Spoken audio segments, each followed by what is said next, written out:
Right, hello everybody, welcome back to episode 3 of KOSI. I can't believe we're already on episode 3 as well. It is actually flying by. It is really I feel like flying we were by. just in this room not that long ago. I know.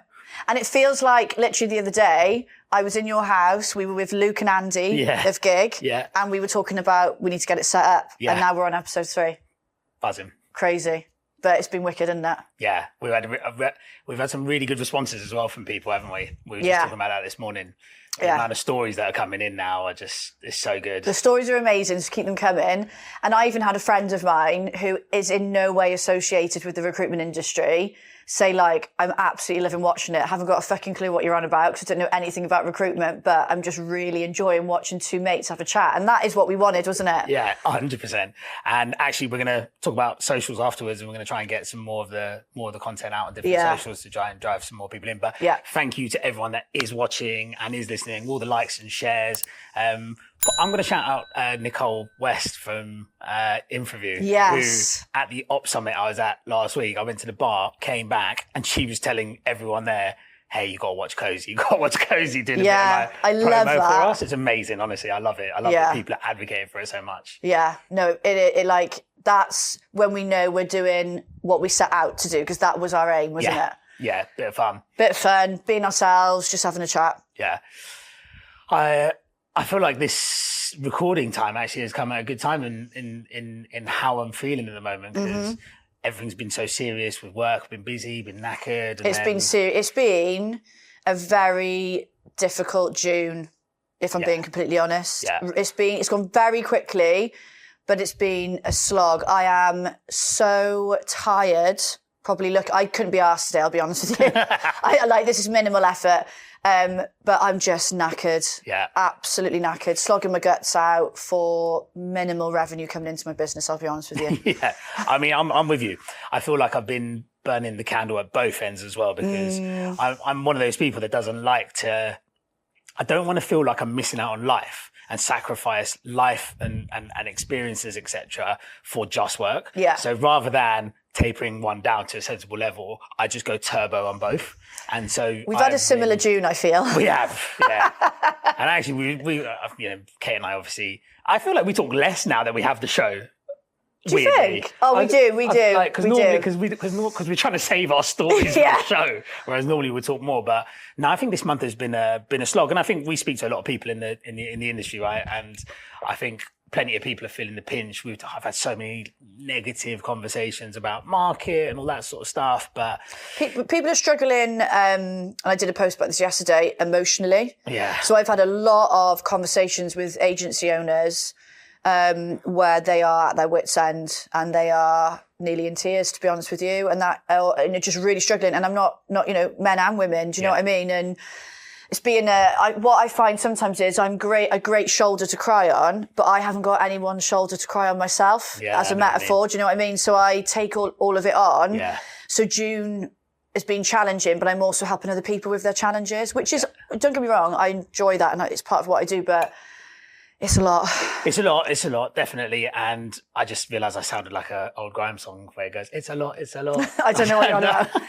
I think it's been challenging. And do you know what? I think the reason why I looked at my diary this week and I was like, this is Friday morning we're recording this. And I was like, do you know what? I've got a mad old week. It's been a mad old month. Loads of crap going on. I'm so glad I'm going to get to have a couple of hours hanging out with Kate just to talk crap about recruitment. And hopefully this is like a bit of a release from our industry, because actually it's intense, not only as recruitment agency founders or recruitment consultants, but also suppliers to the sector, man. Shit rolls downhill. Yeah. And, I think what I find difficult is I think people think as suppliers are like fucking minted and have it easy. Yeah. And it's not like that. We're a small business as well.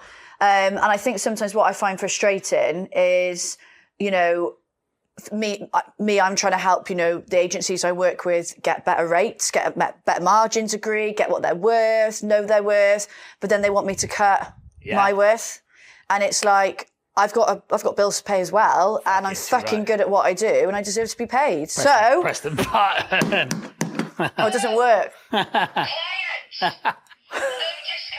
I don't know if you've heard that. I've wanted to fucking do a hop on that button every day. But yeah, that's my little rant. Yeah. But and it's not everybody. I'm not tarring everyone with the same brush. Yeah. But and we're all in difficult, challenging times. Yeah. But look, sometimes, and I do this in my own business, you have to invest to get the results that you want. Yeah. And it's just, I think they forget, like you had a comment, I've had it myself, like, oh, everything looks like you're going amazing, you're smashing it. And it's like, fucking skint, mate. Genuinely, I was thinking about what we're going to talk about at the beginning of the show. And I was like, I must get messages from people saying, oh, mate, looking like you're smashing it. Well done. It's like what we say at the end of the show about like LinkedIn is not real life. Like it really isn't. So people come to me and it's not because I'm trying to portray that I'm having it off. I'm just trying to tell people what I'm up to, what I'm doing is, why do we post on LinkedIn? It's to make sure people are seeing you, know what you're doing, all of that usual marketing stuff. But people see it and just think you're having it off. And I've had people come up to me going, oh man, how'd you do this? And how'd you do that? So like, mate, I'm fucking trying to work it out myself at the moment. And one of the things that I was like, I can't remember, some rapper said it somewhere, but it really resonated with me when it was, I would like to be rich and not famous. I do this to be rich, not famous. And I know everyone's going to be like, oh, life isn't just about money. I don't mean rich just in terms of cash. Mm-hmm. I mean, I want to be rich in love. I want to be rich in experience, rich in memories. But guess what? They all cost money. Cost fucking money. And what you said then about not missing out on things on life, because I've gone through periods where I've been too strict. So I've really not... I've cut out things that I deserve to do, but I think there's moderation. But like this month, like I felt really guilty. These are all pre-booked things. I had, Trance in the Woods, first weekend of June. That was a 2-day trip because it was nothing's in fucking Wales that's decent. And then I had, the weekend just gone. Actually, this wasn't Wales. I went to see like Jamie Jones, Chris Stussy in the Castle. Amazing. Saturday, my friends had a 10-year anniversary party. All the old crew back together. I got home at 20 to 7 on Sunday morning. But, I don't want to look at my bank balance the next day because I feel so guilty. Yeah. And I didn't actually spend that much money. Do you know what I mean? Yeah. But when you are watching the pennies, but I want to have some fun. Yeah. I think we are fun people. Like we like going out, we like having a good time, etc. So I'm such a social person. Exactly. But the balance is mad. So anyway, I had a moment where I was laughing. Like I had a moment this week when I was sat on a super sweaty Piccadilly line tube on the way home from an on-site day with a client. And I was like reading the news and I was like, oh God, like, the world might end or World War III is coming, all the usual stuff. And then I was thinking about it. I was like, it's quite mad, this, isn't it? Like in my hand, I'm reading about articles where we might go into a world war. It feels like I'm in an episode of Homeland, right? Yeah. And then I'm sat there going, still need to be on this tube in rush hour traffic because I still need to go to work and I still need to make sure the work is good. That's my priority. Can't be distracted by World War III because I've got documentation to do. Because actually, if we don't go to World War III, I'm going to be judged on my poor documentation. You still got to get it done. Even if we go into World War III. I don't watch the news, by the way, everybody. Yeah. I know some people think that is nuts. I used to be really into my politics and everything like that. And this goes into my sort of spiritual side, but I just believe you create your own reality. And if I surround myself with all that negative shit, A, there's nothing I can do about it. And B, it's just I'm worrying and getting anxious and then it's affecting what I create in my life. So I do not, when I turn the TV on, it automatically goes on to GB News, which is what I used to watch. And I quickly will change on to something else. I never watch the news. Yeah. I'm a sucker for the news. And unfortunately, this last few weeks, I've just been finding it so ironic and just like... It is ironic. It's like an existential crisis that I've been having on the tube. All the tubes are so hot and sweaty at the moment. Like London is so hot. And so you're like sitting there going, fuck, I'm schlepping 2 hours home from a client site, worried about like a process document. And then on the other hand, I'm like, I could die.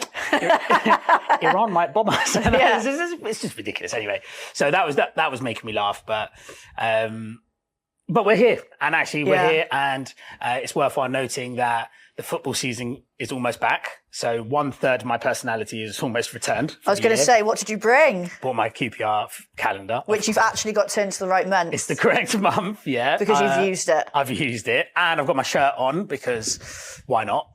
Grown men apparently shouldn't wear football shirts is what someone said to me the other day. Apparently there's a thing about grown men wearing football shirts not being like the one, but... I always used to see it as a bit chavvy. Like if I go on holiday, and there's like, and no offence to people I might get completely slated for saying this, but usually it's English people by the pool with the like England football shirt on. I just usually see it as a bit, but I don't. When you do, I don't feel you look chavvy. So, I always say to people, I'm like, at least 85% chav. I've got my like year of birth tattooed on my wrist. Have you got your name tattooed on you? No, it just says established in 1988. Okay, yeah, fair. But I don't mind being a little bit chavvy, but yeah, otherwise it's not going to get much of a wear. The other thing I bought was that jar I had that on the stand at the expo. That is the first time we met in person, you know that? First time we met in person, I've been there, yeah. Oh, so, it's quite a special jar. That was a guess how many Weathers originals in the jar game prize thing I did on my stand at the expo. Honestly, it was amazing. People were coming up to the stand going, I hear there's £500 cash you can win for this and the other. Did you not win? Did you not give them the Werthers? Nah. I kept the jar because I took the jar home and I had to count it out to like video myself counting them all out. So people couldn't say I picked the winner. And you know who won it? One of my clients right now, David Ware-Tarleal. He was the one that won it. Did he? That's how Bet he was buzzing. They donated the money to charity. I keep that on my desk behind me. It just reminds me of the fact that little old me had a stand at the expo. Yeah. It was my first time, like, boom, let's go out there. Let's get on with it. Sentimental. Yeah. Talking of sentimental, brought two things with me today. The first one, let's be honest, what I was going to bring it. Last time I hadn't done this race. This is my fifth. Yeah, my fifth race, and it was a fucking brilliant race. Yeah, nice. Doubles with one of my besties, Shona. And when anyone that does like endurance events will know what I mean, when you have one of those days where everything just feels great. Don't get me wrong, it was difficult. It's never easy, but I felt great. My ankle injury held up till the end. I could have done it again. Yeah. Like, I felt amazing. We beat our time. We wanted 1 hour 15. We got 1 hour 14. We both burst into tears as soon as we saw it. It was amazing. And doing it in the Principality Stadium in Cardiff. Yeah, banging. We came out where the players come out. It's giving me goosebumps thinking about it. It was amazing. And then, a bit random, but I've brought my dead dog with me. This is so I was weird. thinking, like, what can I bring? And Hamish, when I say he was... Hamish? Yeah. Is that his name? Yeah. What? When I say he was a legend, he was a fucking legend. Yeah. Just like one quick story about him. So my mum treated these dogs, we had two dogs, treated them like children, like real people. And so when we had a Sunday roast when we were kids, my mum would give the dogs a Sunday dinner, like the full works in a bowl. And he didn't like carrots, but my mum used to put them in anyway. Sometimes she'd cut them up real small because they were good for him, because he was quite fat. And he used to pick them out with his little teeth and throw them out the bowl. No. Like angry, like really annoyed. Like he'd fling them. My mum just used to do it for comedy factor then. Oh, honestly, he'd take himself out for a walk, he'd escape, go for a walk, and then knock the door when he wanted to come back in. Is Hamish he was Welsh a Scotty name? dog. Is it a Welsh name, Hamish? No, he was Scottish. He was a Scotty dog. Oh, okay. So I just thought I'd bring him with me. So he's part of KOSI. Very nice. What a guy. Bit weird. Is he in there? Yeah. He's like ashes. He's everywhere. I've got some of his ashes. My mum's taken him to Greece. He's everywhere. Love it. There you are. Love you, nice. Hamish. Should we get started? Well, we have started, but should we do... Yeah, what do you want to do first? Stories or LinkedIn post? LinkedIn post. Okay, right. I'll go first. Okie dokie. Oh, yes. We haven't been sharing these. I'm looking forward to this. Yeah, just to clarify, we haven't told each other the stories. Again, we haven't told each other anything. We did the first episode, but we thought it'd be more fun moving forward if we didn't do it. I've just got to find mine now. Here they are. Mm-hmm. Okay, so my first one is, which one shall I go with first? Right, I've got a funny one, but I've actually got one that I think is a more serious one that I think is going to create a bit of a talking point. So you'll obviously all see this come up on screen, but I'm going to read it out for size. So, lost a potential client last week because I said mate. Saw a post on here looking for a freelance videographer, so I reached out. We arranged a call, all seemed fine. A few days later, I followed up, super casual, as I always am, said something like, hey mate, just checking in. Apparently, that was wildly inappropriate. I got a blunt response saying they'd never work with someone who speaks to them like that. Honestly, fair play, I wished him well and genuinely hope he finds someone who calls him sir, boss, or maybe kisses his feet before 9 a.m, but I'm not that guy. I'll keep showing up as myself. No fake formalities, no hierarchy, just mutual respect and solid work. It's worked for me for the past 10 years. If you're into that, I'm your guy. If you're not, I fucked it up now because I read it wrong. If you're not, good luck out there, king. And he's put a king, like a crown emoji. I thought, I read that and I thought, well, what do you think? I'm not surprised that someone has responded like that, because I think there are a lot of people out there that really need that are just really stiff in their way. They think, and they want LinkedIn to be like that. And they want LinkedIn, and they think they're too important, and they think that people should be groveling and selling in a real specific way to them because of who they are and what they are. So I'm not surprised by that. It's fucking ridiculous in reality. Like, hey mate, hello mate. Like, what is wrong with that? If that's how you speak, and I mean, colloquially, everyone speaks that. Who doesn't speak like that? I don't think it's anything to take offense at or just say no to working with someone for. But I guess on the flip side, if they like to work with people that are dear sir / madam, please kindly see my message. Then obviously not well matched if that's the case. Exactly. But I'm totally with this guy because I don't think it's wildly inappropriate at all. It's not. You know, I don't think there's any need to puff your chest out and make somebody like and be like, don't speak to me like that. Just, you know, if you're not matched, you're not matched. But I'm with this guy when he says about I'll keep showing up as myself, no fake formalities, no hierarchy, just mutual respect, solid work. That's my vibe. Like, 100%. For me, you know, quite quickly, for example, I call people love. Now, you know, not all the men I work with, but like the women in particular, I build relationships quite quickly. So for me, and I'm down to earth. Like, for me, if I can't be myself with a client, I don't want to work with you. Nah, that is, you have, this is the best thing about running our own businesses, right? Like we've spoken about this before, and I think I've said it on so many different shows. I might have even said it on KOSI before, but when I first started out with embedded ops, I looked at some of my content and some of my emails and some of my outreach, and honest to God, I sound like the fucking user manual from Microwave. Like, it's ridiculous how like technical and professional I'm sounding. It's outrageous. And Sam Rasdall did a session that I sat in on once, and he made a really good point. He went, would you say what you typed out loud? And that was the big reality check for me. And then I remember about 6-7 months into embedded ops, I was like, I'm just going to be myself. And actually, you do then just attract your own off. Your own king folk. Writing content is easier. That's exactly what I do.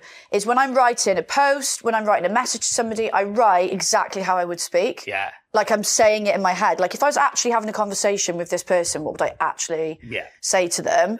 But I was the same. Like I had a marketing agency doing my marketing for me for my first, I want to say 2.5 years, maybe 3. And don't get me wrong, early doors of my business, they did help me a lot and I learned a lot from them. Yeah. But I read them back, same as you, and I'm like, it's not me. I sound American. I don't speak like that. Yeah, not a swear word in sight. And that is not me. So, I'm with him. But I think, not well matched, but it's not wildly outrageous. Nah, that's not wildly inappropriate, sorry. It's not wildly inappropriate at all. That's ridiculous. That's ridiculous. I saw it and I was like, that's a good one to bring in because people might have to, let us know if you've got a different opinion, 100%. If you think it's right. But I read it and I thought... I don't think any of my clients actually thinking about it would take any offence to that. I don't think any of my partners I work with would take offence to that in any way, shape or form. I think it would make them feel, for the sort of people that I tend to work with, it makes them feel comfortable. I think so. That's exactly what I was going to say. You kind of mirror match or whatever, but all right. Am I doing one? Yeah, you do yours.